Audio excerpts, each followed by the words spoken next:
जीवन बगिया ऐसी उलझी, फूलोगे कम, कांटे ज्यादा, सिमटा जीवन, डूबी सांसें, आना है तो अब भी आजा।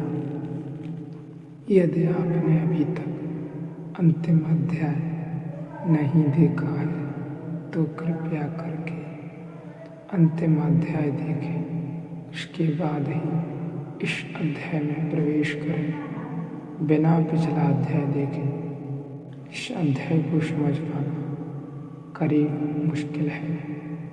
दक्षिण में एक योगी था, ब्रह्म योगी। 1930 में अचानक ब्रह्म योगी का नाम सारे जगत में पहुंच गया था, क्योंकि वह 10 मिनट के लिए श्वास का त्याग कर देते थे। कलकत्ता विश्वविद्यालय में जब पहली दफा उन्होंने प्रयोग करके दिखाया तो 10 डॉक्टर उनके आसपास थे। कलकत्ता विश्वविद्यालय का जो भी श्रेष्ठतम मस्तिष्क था वह उन्हें घेर कर खड़ा था और ब्रह्म योगी ने कहा था कि मैं जब प्रयोग कर रहा हूँ तो मैं अगर मर जाऊँ तो आप सब 10 सर्टिफिकेट लिख देना कि यह आदमी मर गया। अगर आप पाओ कि मैं मर गया हूँ।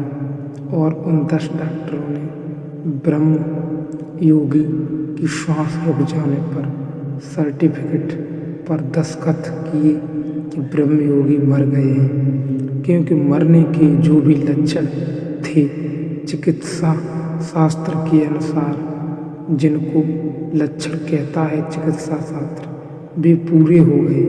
लेकिन 10 मिनट बाद यह आदमी वापस लौट आया और जब ब्रह्म योगी वह कागज सर्टिफिकेट का मोड़कर खीसे में रखने लगा तो उन 10 डॉक्टरों ने कहा, कृपा करो यह कागज वापस लौटा दो, कोई मुकदमा तो नहीं चलाना, इसमें हम बुरी तरह फंस जाएंगे। यह 10 आदमियों ने दस्तखत किया कि आदमी मर गया, श्वास बने वापस आ गई। ब्रह्म योगी कहते थे, मैं श्वास को उस जगह ले जाता हूँ जहाँ बच्चा पहले दिन जन्म के पहले क्षण में होता है।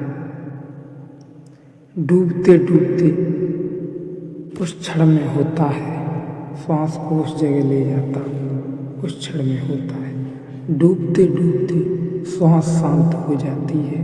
श्वास के शांत होते ही हृदय की धड़कन, नाड़ी सब खो जाती है।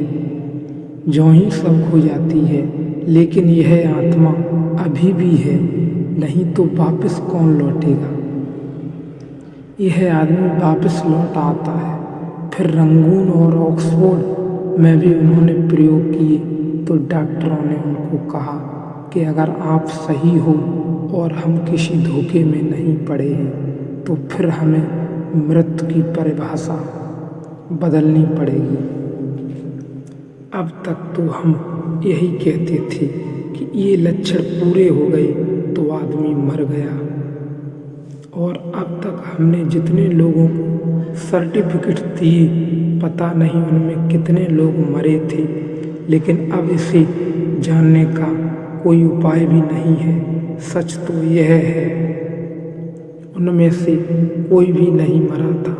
अगर मरने का हम ऐसा अर्थ लें कि मिट गया हो तो उनमें से कोई भी नहीं मिटा था।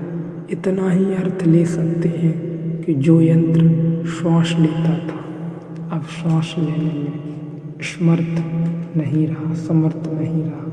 ब्रह्म योगी दूसरा काम कर रहे हैं। यंत्र समर्थ है लेकिन श्वास नहीं ले रहे।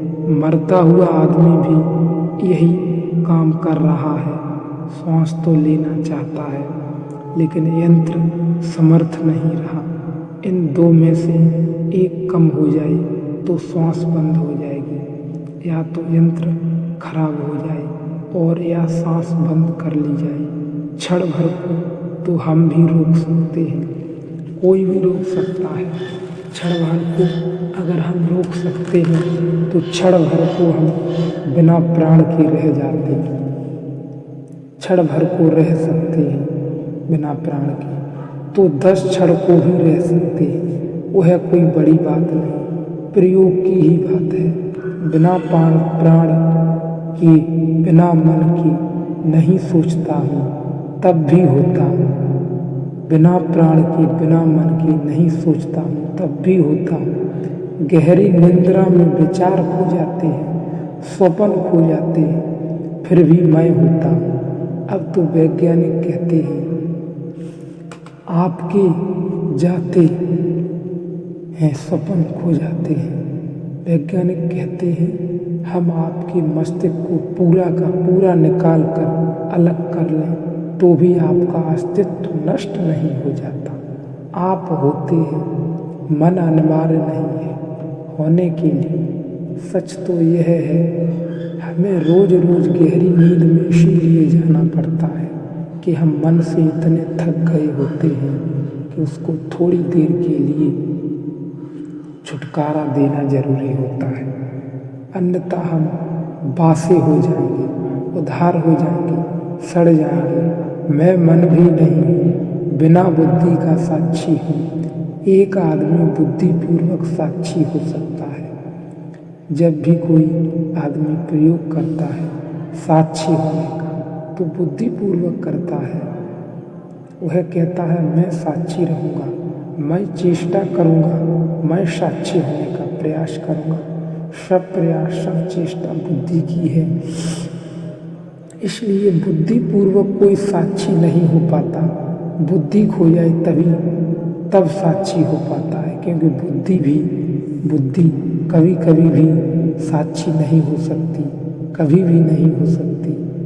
इसे ठीक से ख्याल में ले लें, क्योंकि बुद्धि बिना निर्णय किए नहीं रह सकती। और साक्षी का अर्थ है निर्णय नहीं, साक्षी का अर्थ है मैंने फूल देखा तो बस देखता ही रहा, न मेरे मन में उठा कि सुंदर है, न मेरे मन में उठा कि असुंदर है, न मेरे मन में उठा कि गुलाब है, न मेरे मन में उठा कि चंपा है, न मेरे मन में उठा कि तोड़ लूँ, न मेरे मन में उठा कि छोड़ दूँ। मन उठा ही नहीं, फूल रहा इधर उधर रहा, मैं बीच में कुछ उठा ही नहीं। बीच में कोई विचार की तरंगे ही न रही, खाली हो गया, शून्य हो गया।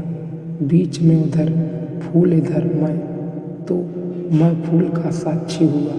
अगर मैं अकड़ कर खड़ा हो गया और मैंने कहा कि ठीक, अब हम फूल के साक्षी हैं, इस समय मैं फूल का साक्षी हूँ, तो जब मैं यह कह रहा हूँ भीतर के मैं इस समय फूल का साक्षी हूँ, उस वक्त मेरा संबंध इस विचार से है, फूल से नहीं।